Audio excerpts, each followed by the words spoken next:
comments. This line are not a part of program. ये जो line होता है, कमेंट्स का जो लाइन होता है वो प्रोग्राम का पार्ट नहीं होता है।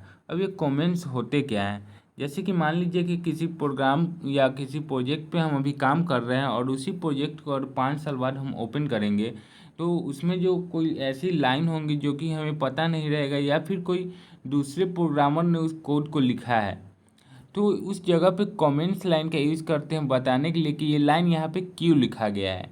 इसीलिए हम लोग कमेंट्स लाइन का यूज़ करते हैं। तो यहाँ पे कमेंट्स लाइन जो होते हैं सी लैंग्वेज में 2 तरह के होते हैं, single line comments and multiple line comments.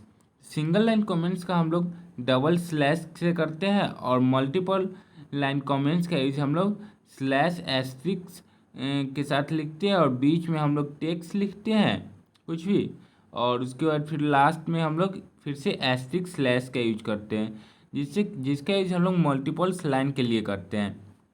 अगर हमें कोई सिंगल लाइन लिखना होता है तो हम लोग इसका सिंगल लाइन स्लैश का यूज करते हैं, जैसे कि डबल एस्ट्रिक और यहाँ पे हमने कुछ टेक्स्ट लिख दिया, ये क्या हो गया?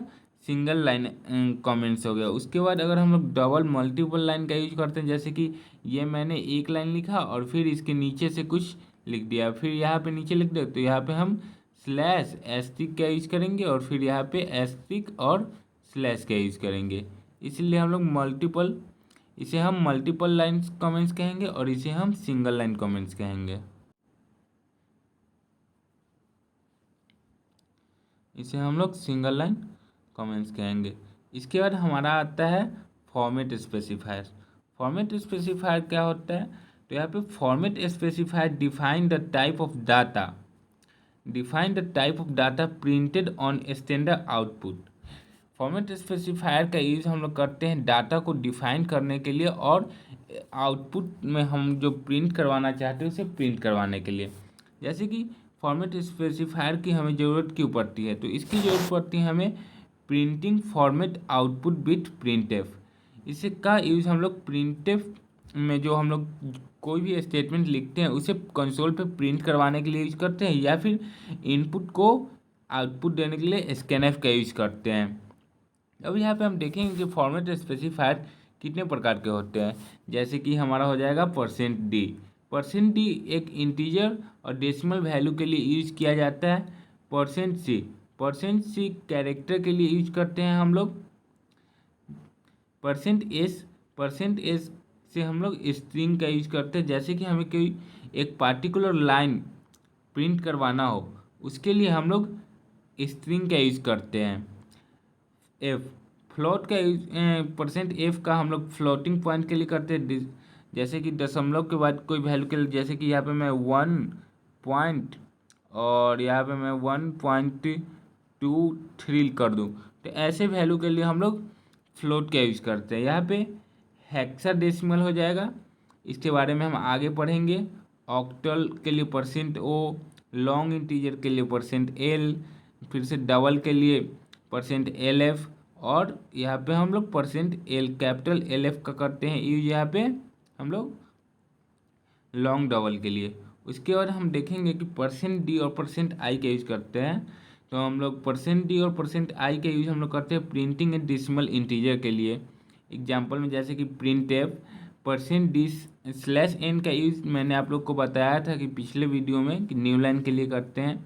और %d ये जो है हमारा क्या है? इंटीजर वैल्यू है। ऊपर में हम डिक्लेयर, आगे हम लोग अपने VS कोड में देखेंगे कि कैसे काम करता है। तो %d का यूज हम लोग इंटीजर वैल्यू को प्रिंट करवाने के लिए करते हैं, और %i का भी यूज हम लोग इंटीजर वैल्यू को प्रिंट करवाने के लिए करते हैं। यहाँ पे हमारा %i होगा, %i। उसके बाद हम देखेंगे कि %c क्या होता है। %c का यूज हम लोग सिंगल लाइन कैरेक्टर के लिए करते हैं, जैसे कि printf %c, यहाँ पे %c होगा /n एप्पल। तो %c का यूज हम लोग जब करेंगे तो कोई एक सिंगल कैरेक्टर वहाँ पे हमें प्रिंट आएगा, कंसोल पे आउटपुट देगा। कंट्रोल X का यूज हम लोग करते हैं अनसाइन hexadecimal integer using ABCDEF, small letters के ABCD के लिए हम लोग स्मॉल x का यूज करते हैं प्रिंट करवाने के लिए, और कैपिटल लेटर्स के लिए हम लोग कैपिटल स्मॉल x का यूज करते हैं, लाइक ABCDEF कैपिटल लेटर्स। उसका देखेंगे परसेंटेज। फ्लोट क्या होता है? Print a floating number by default 6 digit print after the point. Float जो होता है दशमलव के बाद 6 डिजिट को प्रिंट करवाता है, जैसे कि प्रिंट %f/n_a, ये एक फ्लोटिंग पॉइंट को प्रिंट करवाएगा। अगर मैं यहाँ पे 3f लिख दूँ, फ्लोटिंग पॉइंट से पहले मैं 3f लिख दूँ, तो ये क्या होगा, दशमलव के बाद 3 डिजिट को प्रिंट करवाएगा, 3 डिजिट को। अगर मैं यहाँ पे 8f लिख दूँ तो ये दशमलव के बाद 8 डिजिट को प्रिंट करवाएगा। यहाँ पे मैं %2.3, तो ये दशमलव से पहले 2 बिट को स्पेस लेगा और उसके बाद 3 डिजिट को ये प्रिंट करवाएगा। इसे हम और भी ज़्यादा विस्तार में अपने VS कोड में देखेंगे।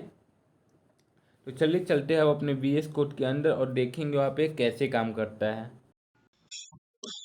यहाँ पे हम इंटीजर a=1 और b=2 वेरिएबल ले लेंगे और फिर हम प्रिंट करवाएंगे printf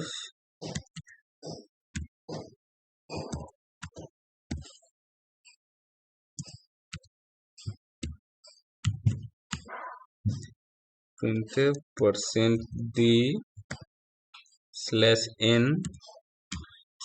यहाँ पे हम लोग न्यू लाइन के लिए यूज करते हैं, और यहाँ पे a, और ये तो हमारा डेसिमल वैल्यू के लिए हो जाएगा। यहाँ पे मैं कमेंट कर देता हूँ डेसिमल वैल्यू,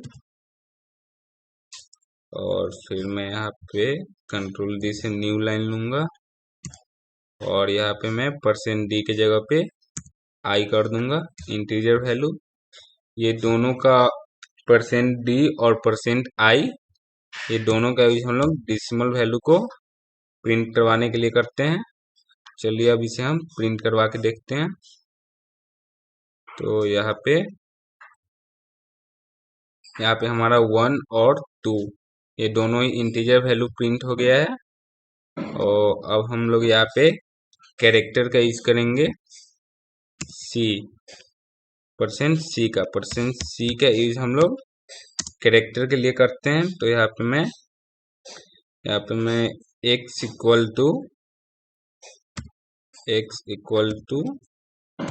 a प्रिंट करवाऊंगा। सिंगल कोट्स के अंदर हम लोग कैरेक्टर प्रिंट करवाते हैं। तो यहाँ पे मैं %d से इसे कॉपी करके और यहाँ पे मैं लिख देता हूँ कैरेक्टर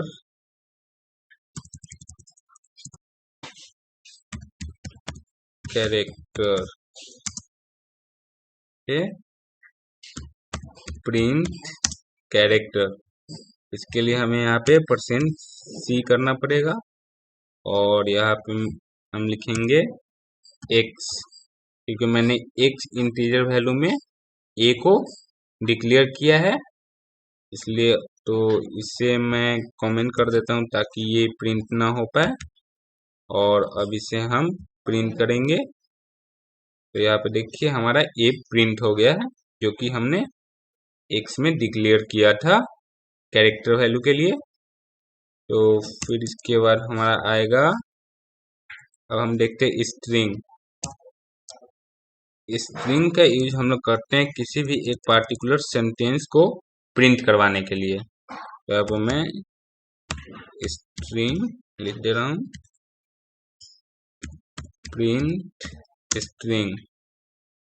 तो फिर यहाँ पे हम /s का यूज करेंगे। तो यहाँ पे हमें पहले डालना होगा कि हमें क्या प्रिंट करवाना है। हमें जो प्रिंट करवाना है उसे डिक्लेयर करना होगा। तो मैं यहाँ पे कर दे रहा हूँ कैरेक्टर, यहाँ पे जितने भी वर्ड का करवा सकते हैं, इसलिए मैंने ब्रैकेट दिए हैं मैं इससे। और यहाँ पे मैं जो हमें प्रिंट करवाना वो स्ट्रिंग को हम लोग डबल कोट्स के अंदर लिखते हैं। तो यहाँ पे मैं लिख देता हूँ एम अ बॉय बॉय, और इसे हम सेमीकोलन से बंद कर देंगे। और यहाँ पे मैं लिख दूंगा, तो यहाँ पे हम इसे प्रिंट करवाएंगे, तो यहाँ पे मैं केयर लिख दूंगा। और अब हम इसे प्रिंट करवा के देखते हैं। ये हमारा यहाँ पे एरर प्रोड्यूस कर रहा है। तो हमारा यहाँ पे एरर प्रोड्यूस कर रहा है क्योंकि मैंने यहाँ पे जो डिक्लेयर किया था तो किस वेरिएबल में डिक्लेयर किया ये मैं यहाँ पे छोड़ दिया था, इसकी वजह से हमें एरर प्रोड्यूस कर रहा था। यहाँ पे मैं ए टाइप करूंगा और यहाँ पे हमने ए दिया है प्रिंट करवाने के लिए। तो अब मैं इसे सेव करके प्रिंट करवाऊंगा, तो ये देखिए हमारा प्रिंट हो गया string I am a boy. इसके बाद हम लोग देखेंगे फ्लोटिंग पॉइंट का यूज हम लोग किस लिए करते हैं। तो इसे यहाँ पे हम कमेंट कर देते हैं और यहाँ पे मैं टाइप कर देता हूँ प्रिंट फ्लोट्स, और यहाँ पे मैं एक इंटीजर वैल्यू ले लेता हूँ, इसे हम प्रिंट कर देंगे। और यहाँ पे मैं फ्लोट a इक्वल टू 2.3345 हम यहाँ पे ले लेंगे। और यहाँ पे मैं अब %f प्रिंट करवा के देखते हैं हमारा जो a है वो प्रिंट हो पाता है कि नहीं। हेलो, तो ये मैं इसे सेव करके अब प्रिंट करवाऊंगा। ये देखिए हमारा जो वैल्यू है वो यहाँ पे प्रिंट हो गया है। अगर मैं इसे 0.2 टाइप करके अब हम इसे रन करवाएंगे, तो देखिए यहाँ पे हमारा वो जो है डिसिमल के बाद 2 डिजिट प्रिंट होगा यहाँ पे। और अगर हम डिसिमल से पहले यहाँ पे मैं 5 लिख के अब हम इसे सेव करके प्रिंट करवाएंगे, ये देखिए इससे भी इसे कोई फर्क नहीं पड़ा क्योंकि जो हमारा जो डिजिट है फ्लोट वो डिसिमल के बाद 6 डिजिट तक प्रिंट करवाता है, और हमारा जो डिजिट है वो पूरा 5 डिजिट का है, इसलिए इस पे कोई भी डिफरेंस नहीं पड़ा है। तो अब मैं इसे कॉपी करके और यहाँ पे हम 7 कर देंगे, 7 नहीं 10 कर देते हैं। जैसे ही अब मैं यहाँ पे 10 करके इसे मैं रन करवाऊंगा, तो ये जो है 10 बिट का स्पेस ले लेगा फ्लोट। और अब हम इसे फिर से मैं इसे कॉपी करके अब मैं यहाँ पे इसे 0.2 कर दूं फिर से, और अब हम इसे प्रिंट करवाएंगे। ये देखिए हमारा जो स्पेस है वो इसने जितना डिजिट था हमारा ये ही प्रिंट करवाया। यहाँ पे हमने फ्लोट के आगे 0.2 लगाया, तो ये डेसिमल के बाद 2 डिजिट को प्रिंट किया। अगर मैं इसे हटा दूं, अगर मैं इसे यहाँ पे 8 कर दूं इसको, तो अब देखिए हमारा प्रिंट हो जाएगा फुल डिजिट, और ये हमारा 8 डिजिट तक प्रिंट हो गया है डेसिमल के बाद। तो अब मैं आशा करता हूँ आप लोगों को ये वीडियो पसंद आया होगा, तो आप लोग चैनल को सब्सक्राइब